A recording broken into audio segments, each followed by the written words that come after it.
معاكم ياسمين غبارة وحلقة جديدة من حلقات سكة قراية بلس.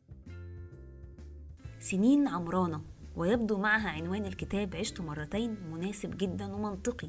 الكتاب يعتبر زي شهادة على عصر وزاوية بتشوف منها أحداث وشخصيات وفترات زمنية مختلفة في تاريخ مصر. وحمدي قنديل هو الابن الأكبر واسمه مركب محمد حمدي قنديل، الأخ الأكبر ل5 إخوات، 3 ولاد وبنتين.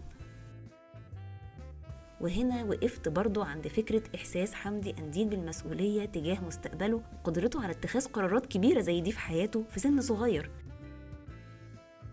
أما بقى البرنامج اللي الجمهور ارتبط فيه بشخصية حمدي قنديل كان برنامج أقوال الصحف، ومن هنا بدأت رحلة حمدي قنديل مع المغامرات الإعلامية اللي فيها إصرار على المبدأ. تلاقي نفسك وانت بتقرأ بتسأل هو الراجل عمل كل ده إمتى؟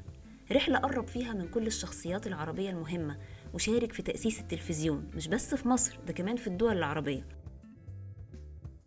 لم أشعر قط بأنني ضحية، إذ أن الصخرة لم تكن قط هي ذات الصخرة، ولا الجبل هو الجبل نفسه.